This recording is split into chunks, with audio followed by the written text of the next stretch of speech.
তোমাদের সবারকে আমার আসামে ওয়েলকাম জানাই। যারা যারা তোমরা ভিডিও খুঁজছো ব্যবসা করার, আমি যে ভিডিওটা বলবো বা এটা দেখার পরে আমার মনে হয় তোমার ভিডিও দেখতে হবে না।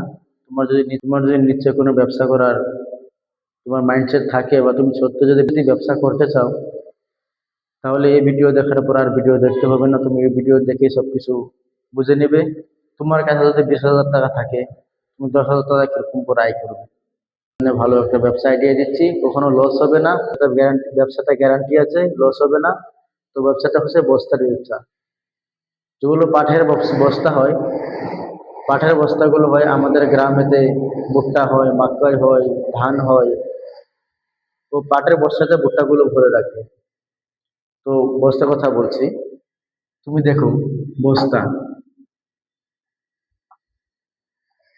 তোমার কাছে যদি 20,000 টাকা থাকে, আমি ধরে নিচ্ছি কমসে কম 20,000 টাকা তো থাকবে। তুমি যদি জব করো তোমার ডিপোজিট 20,000 টাকা থাকবে। তো তুমি যখন জব করবে তো 20,000 টাকা পাবে। এখান দিয়ে যদি 10,000 টাকা আসে তাহলে তো অনেক হলো না ভাই।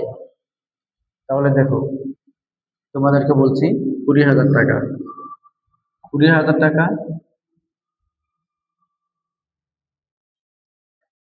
তুমি বস্তা নিয়ে আসবে। বস্তা নিয়ে আসার পর একটা বস্তা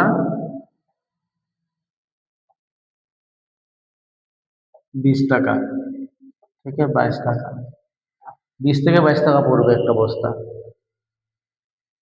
ওটাকে 2 মাস তুমি রেখে দিবে বাড়িতে, তুমি 2টা মাস রেখে দিবে।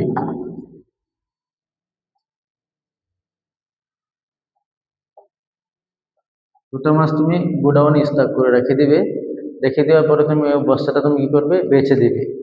যখন সময় আসবে তখন তুমি বস্তাগুলো বেচে দিবে। 2 মাস পরে তোমার সিজন লেগে যাবে, 3 মাস পরে সিজন লেগে যাবে, তো বস্তাগুলো বেচে দিবে। তখন বেচার দাম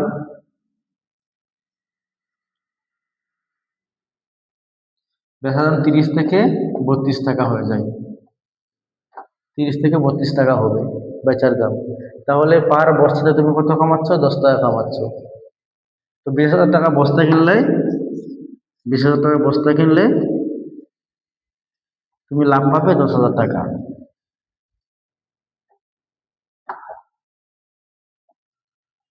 তুমি লাভ পাবে 10,000 টাকা। 20,000 টাকা যদি ব্যাংকে রেখে দেও, তো 7%, তো ভাই বস্তুর দাম বাড়ছে, পয়সাগুলো ভ্যালু কমছে, বছরে বছরে 7% কমে যাচ্ছে। তো তুমি 20,000 টাকা রেখে দিলে অত পাচ্ছ, তাহলে কত লাভ হচ্ছে তোমাদের ওখানে? হিসাব করো।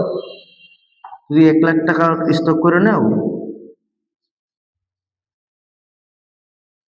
1,00,000 টাকা স্টক করে নিলে ওখানে তুমি 50,000 টাকা পেয়ে যাবে।